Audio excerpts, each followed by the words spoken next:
and think, I'm Big hitting. Sky. I think I thought that there was one more step, but I always get thrown Oh, off. there you go. We're live. But maybe, Good yeah, evening. maybe it's on now. So Happy Saturday evening, everyone. So as always, Chuck, you're repping your teams. I see yes, Golden Knights, and the hat is hard for me to see. Is it Cleveland hat? Cavaliers. There we go. Yep. So There you go. yeah, Hat. they've been struggling the last few years, but I love I thought that there was one loving more what he step. did for us. But if he could dump off that contract, I think I'd be okay with it. At this point. So Yeah, and you're that's you're kind of also where the goal is right now. We're still kind of in tank mode, but gotta love him. So the, you're also a fan of a new team, the Guardians. yes, that's right, and that's yeah.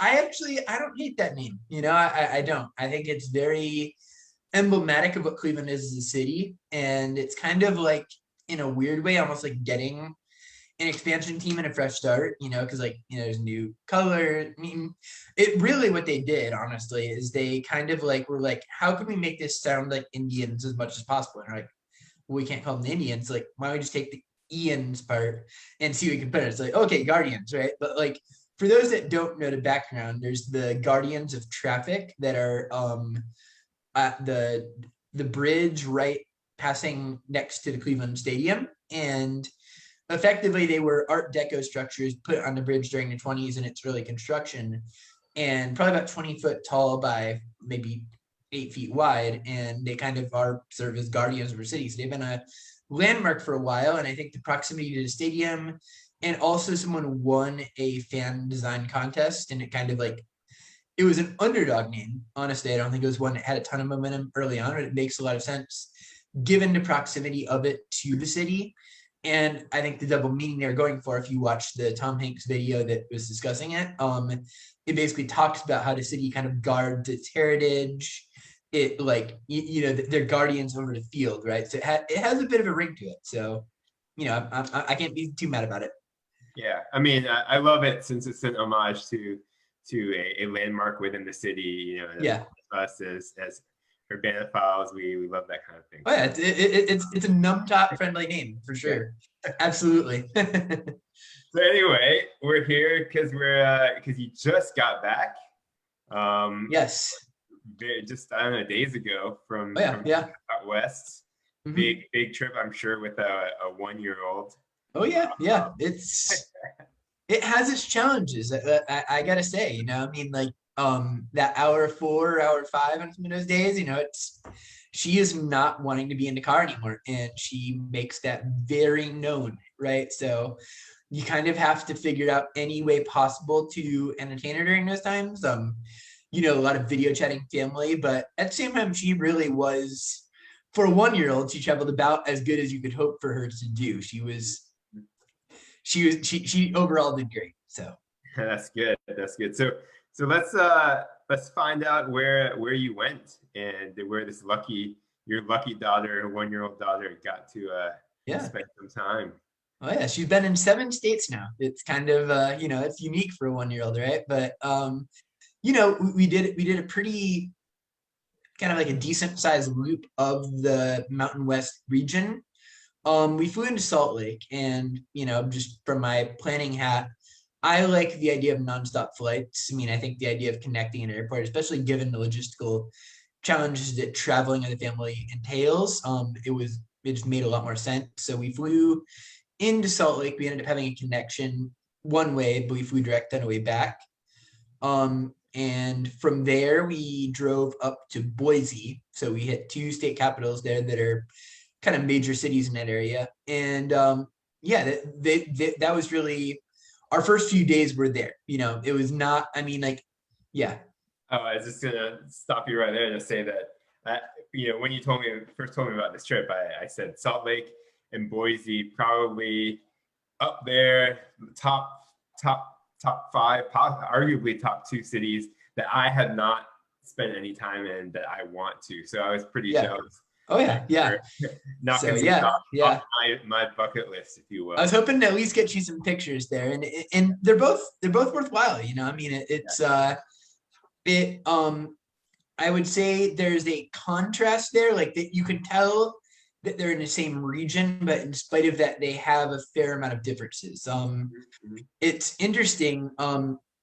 Salt Lake's a significantly bigger metro area, and you feel that. I mean, you can almost, when you're driving into the valley from Boise, almost see the entirety of it coming in from the east. But Boise, I would say, maybe has a little more continuous urban fabric in terms of having maybe a little narrower streets and having like the connections there. So it's like I was very impressed by what I saw in Boise, but in both of them, I found some really cool things to note. I mean, like just for one thing, it being the West, I mean, you can almost immediately from the city center be up hiking in the mountains within a mile or two. And especially at Ensign Peak in Salt Lake City, that's really a gorgeous spot, like basically about maybe a half mile north of the Capitol building. Yeah. And it's honestly probably one of the signature urban hikes in all of America, maybe in the world. Yeah, I've heard of, I guess I've heard that in Salt Lake City urban core, there's already like an amazing hike right Yeah. there. So that definitely stands out in my mind on paper, Oh yeah. at Yeah. least. Yeah. Yeah. So Salt Lake City, you mentioned metro area larger than Boise. The MSA is, I want to say, somewhere in like the 40s, uh, in the U.S. But then they also have Ogden and what's the other city? Ogden and Provo. So you have And Ogden to the yeah, north and you have Provo to the south. right. So And those are technically their own MSAs, but really, like you're talking about downtown to downtown is like 30 minutes oh yeah, yeah. apart. It's pretty it's mind-boggling, and it's easy to think of them all as their entire CSA, Right.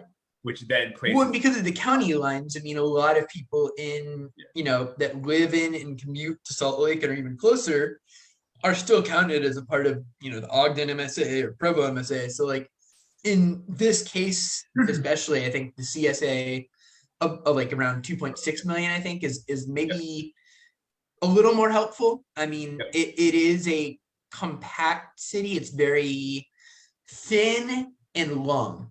And, Provo and Ogden do have their respective identities, but it also does feel like a hub city for that portion of the US. Yeah, and the region is well connected with rail.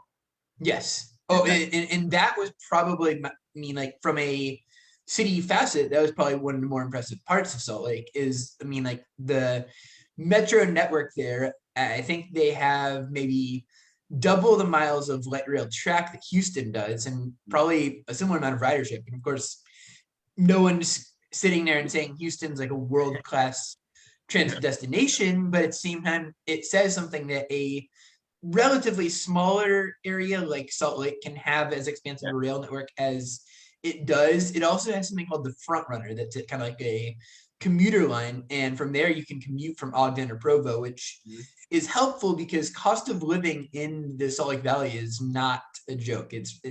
Especially during the pandemic, it seems like it's exacerbated it with more people leaving from California. But when you see the housing prices there, there's really a sticker shock at this point. I see. Okay, so Salt Lake, then you went up to Boise, the blue field. Yes, the blue turf, the Smurf turf. Yeah.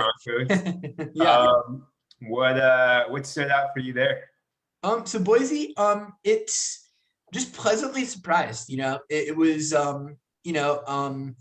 they were very conscientious of the heritage in the buildings there. So like Salt Lake, for those that aren't super familiar with its design, it has something called the Plat of Zion, and it's very wide blocks that are about 660 square feet, I think, around. So that's one block you're walking maybe 0.2 of a mile, and it can serve to increase the aesthetic of the mountains, but in some ways, like the work to improve the urban core that is there has been a work in progress with time. whereas Boise, it definitely had narrower block feel, and things were kind of more on that, street scale to begin with. Again, I did find probably more historic buildings in Boise overall, and really kind of a niche network of neighborhoods. Like you have the Basque District, which is the southern end of Boise's downtown, and that's actually the largest contingency of Basque population, which do not call them Spanish, by the way. That is not to be confused, and that is a very personal affront in the U.S. So that's something. And the other thing is, I think similar to Salt Lake, a prioritization of parks, but what's different is where Salt Lake, most of it is up in the mountains above, and it's kind of more of a dry city. Boise has something called the River Greenbelt, and it's cutting through downtown about maybe 10 miles in each direction of just like forested rivers and parks and a rose garden that they have right there. The way like my parents described it was almost like Boise's answer to Balboa Park in San Diego. It had a significant charm to it. And I guess I like etymology, right? So it would kind of go into some backstory there. But like Boise was, founded by French fur traders, and for people that are, in known cities like Bois de Boulogne, and I probably butchered that pronunciation there in Paris, which is a very famous city park there. And Bois kind of is used for like timber or wood or trees. And so there's these fur traders walking through the valley, and they're basically probably, having dysentery and other things you get when you're playing the Oregon Trail and having a really tough go of it, right? But then they get to this green river valley and they start all exclaiming, boys, boys, right? Which that gives you that name, right? So that was another pro there. It almost felt more like a hybrid Pacific Northwest city, where I guess I was very surprised at just how dry Salt Lake was. I see. And you meant so when you said that the first time, I was thinking alcohol. But that's yeah. that I can see where you would have taken it that way for sure. Yeah. And that is also something that Boise probably has more of than Salt Lake. That they actually just last year changed the ABV requirements for the city, and it was a big, basically festival in the city where they were able to sell over 5% alcohol, containers or whatever, and that was something that had never existed before, even in 2020. Salt Lake again? I'm sorry, what? Are you talking about Salt Lake? That's in Salt Lake, yes. Okay. So that's definitely a distinction between the cities. I won't say that Boise necessarily stood out to me as like a partying mecca either, but I could see where that influence was present on the city streets for sure. Right.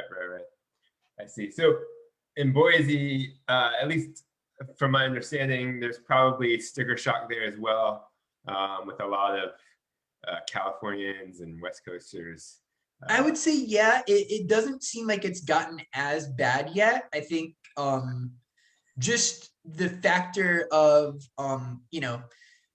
Salt Lake maybe being a bit more of an it city just because it's major, it has pro sports teams, it has certain amenities, so Boise might be a little less discovered. I also think Boise, one thing that, in reading about the cities is about 70% of the houses in Salt Lake City were built in the 70s or before. And Salt Lake's geography is, again, very thin and very wide. So like, you have a lot of territory, but you only have so much arable land, where I think Boise has a little more room to grow, especially in their western suburbs. That seems to have helped keep it not cheap, but better than Salt Lake's doing right now. Okay, I see that. That makes sense. For those who are ignorant like myself, what is it that makes the development east and west not possible? So basically, Salt Lake is kind of divided it's in like Salt Lake Valley, right? And so you have the Wasatch Range, which is basically towering immediately to the east. And so like, unlike, a city like Dallas Fort Worth, which just spreads for miles or whatever, it's almost a little like Miami has, because it's in between, the Everglades and the ocean. And in Salt Lake to the west, you have Great Salt Lake up there. So that's a lot of that potential land. And even to the west, you don't have the Wasatch, but you have significant mountains in that direction too. So coming into and out of the city, it's clear that there's only so much room to have new suburbs. Okay, gotcha. So it's more about just not having easily developable flat land. Correct. And Boise isn't flat either, compared to especially in the east, but there's more places out towards the Oregon border, just from looking at the topography, that look like you could add onto the population there. Right, right. Okay, yeah, makes sense. So then what came next?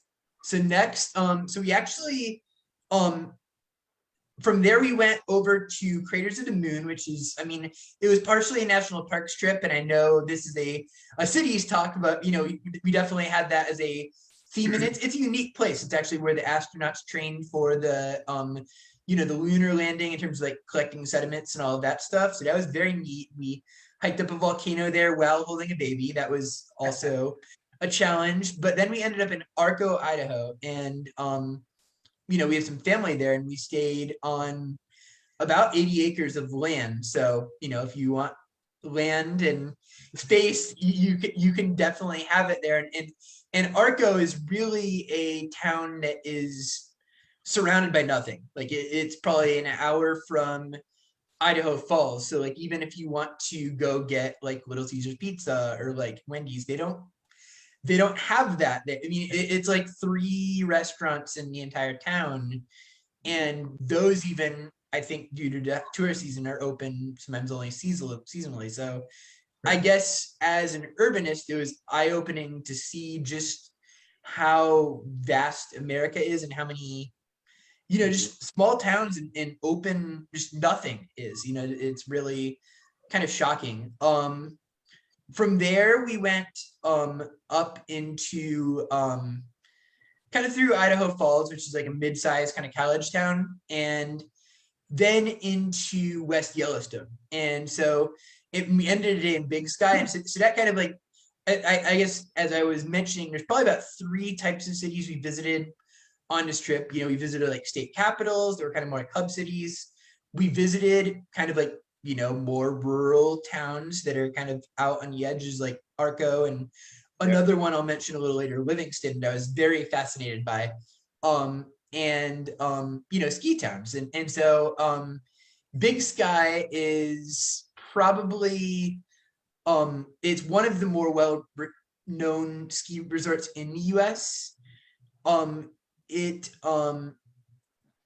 maybe doesn't have quite the touristy feel or cachet that like Athens or Park City do, but in a way that almost makes it feel more exclusive. And it's just a big mountainous ski resort valley of like a little, you know, just, I mean, summer was still pretty good season there, because I think they have a lot of people there that stay to go into the parks, but you know, a nice, charming, exclusive town feel. Okay. So, all right. So what stood out for you? So about Big Sky, or just in general? Yeah. So with Big Sky, it was you know, the construction was of course completely new. So that was one thing. One thing that I'll definitely say is there's value to be found in like the rental of properties there. You know, like the place we stayed was very nice, and it was a little cheaper than many, you know, probably closer to the park towns that like had a motel for about that same rate, right? So like in Jackson, for instance, which we visited later, there was a Motel 6 going for $290 a night, which is a lot for a motel. It's a lot for any hotel, but it's a lot for a Motel 6. You know, it's the type of place where you have all your basic, you know, stuff. Like you have you actually, I guess the biggest surprise to me is there's 4 grocery stores in a ski resort town of about 5,000 people, and one in each portion of the town. So that was a little surprising to me. And you know, choice, right? Like that there was definitely you know, high-end pizza places, there's a Thai restaurant, there's a Chinese restaurant. It just kind of shows like that's like the rate at which we all travel, that you can find pretty good options for almost any cuisine, even in a really isolated part of the US. Mm-hmm. So that was Big Sky? That was Big Sky, yes. Yeah. And you said it's new construction. You mentioned that. Did you just mean that it's not like historical? It's not correct. Yeah, I mean they have like a ranch present there, but it's not like that. Effectively, I think it got developed post-war, and it's kind of just gradually grown as like a collection of townhomes and condo units and stuff like that. I don't know how many people actually stay there 12 months a year, because it seems like outside of the service industry, as nice of a town it is, it seems like opportunities to be very limited for work. But it has a very pleasant feel for someone that wants to work remotely and just set out and potentially ski every day or hike every day, or depending on the season, Yeah, and possibly, I have no idea, but possibly more affordable than some of the more like name brand ski resort. Oh yeah. I would say, like, because that's the thing, like, I mean, you're not gonna find anything that would probably be considered cheap in Big Sky, but compared to like probably Athens or some of the resorts around Tahoe, yeah, I'm sure it's a relative bargain. I said Athens, I mean Aspen, but yeah. So yeah, but it's as a result, I think there's comparative value, because there's just not a ton of people that know that there's an Olympic level ski resort in southern Montana, so right. Yeah, certainly not. I would have thought first Salt Lake yeah and surroundings for your trip. Right yeah. Okay, cool. So to wrap up, because I know this is getting a little bit long, but we're actually not. We're only about the halfway point of the trip. But so you name dropped Livingston, and I think maybe there's a few other small towns that you'd want to highlight. Yes. So we hit Bozeman, which is it's a college town. It's probably a little more bougie, to use that word, than your average college town. I think largely because of Yellowstone tourism. There's a hotel called the Kempton Armory, which is inside a historic armory in the downtown area, and it was almost condemned, and now they're charging $650 a night. So it's just plan ahead if you're ever planning on visiting this region for lodging, because otherwise you are going to be being owned, right? And Livingston kind of harkens to my admiration for Anthony Bourdain. I actually saw it on an episode of Parts Unknown, and it's just a time warp. I mean, really is. It's all the signage is like kind of like neon and lit up in the evening and stuff, so it kind of has like this kind of like cowboy western town vibe, but not like there's a snake in my boot and I'm on my horse or whatever. It's more like just an old west, rail town, and there's a massive rail yard there. The buildings are just immaculately preserved from that late, 1890, 1900 era. And I think Calamity Jane was one of the major figures that passed through there.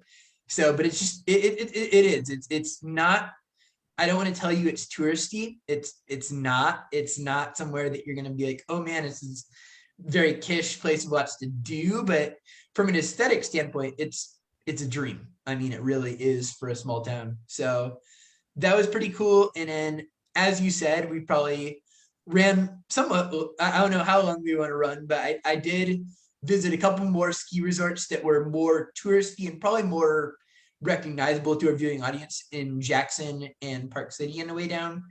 Park City was especially, I think, a really cool place to just hang out, because there's so much shopping there. There's so much, it has like a vacation feel, in the sense that like almost like a Cancun in the mountains. And that's a weird way of putting it, but like, there's a lot of timeshares there. There's a lot of pools and resorts. There is a reasonable amount of history. I mean, it has the Sundance Film Festival, and it has like a lot of silver mining history and architecture that has been preserved from that. But it's just a good place to relax and do some hiking if you're out west. And the nice thing there is you're only about 30-40 minutes from Salt Lake, and so as much as we went around and we saw some incredible national parks, you could spend a significant amount of time just in that ballpark of Salt Lake and Park City and really get varied but awesome urban experiences. Gotcha. Yeah, I hadn't realized it was that close to Salt Lake. Yeah, it was. Oh yeah, absolutely. Yeah.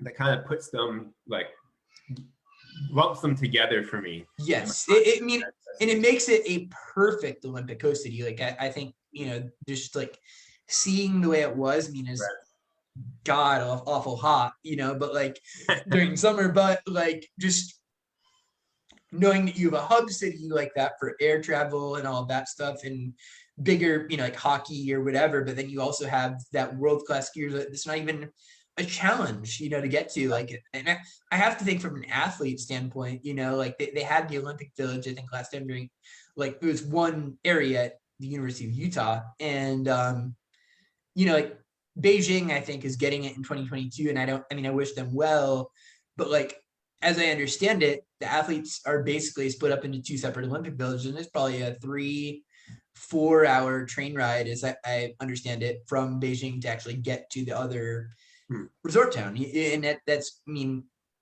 how close together Salt Lake and Park City is really strengthens both of them. Gotcha. So, yeah, that's great.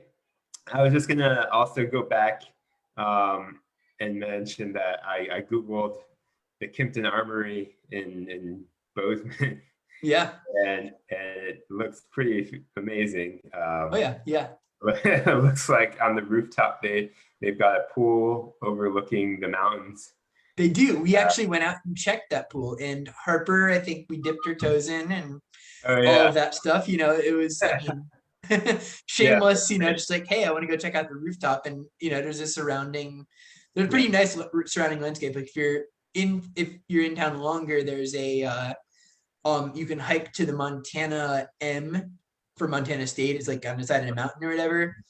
And they also have a really amazing, I think it's like the largest collection of dinosaur fossils and skeletons in the world, or at least in North America, the Museum of the Rockies. And just it's a really, that is also a really cool place to base yourself as a gateway for Yellowstone, because even though you may think of it as just like a college town, it's you won't regret spending time there on your downtime in between going to the parks. Right. Cool. Yeah. Bozeman and Livingston. Livingston looks cool too. Of course, you shared pictures with me. Yeah. And Park City. I forgot what else you just mentioned, but it sounds like an awesome trip. Awesome itinerary. I was jealous before, but I definitely am more jealous now.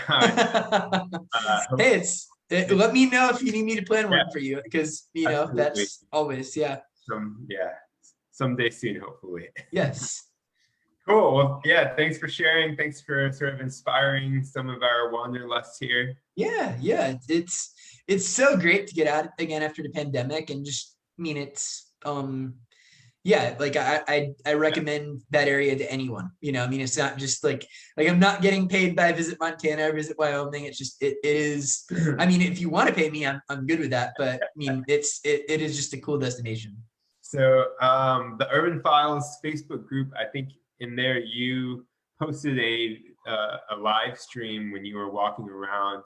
Was that Park City? That was Park City. Yeah. Okay. And basically that was the walk from our kind of like hybrid Airbnb hotel thing to the center of the main street, like where Sundance Theater was. And that was about maybe 15-20 minute walk, Okay.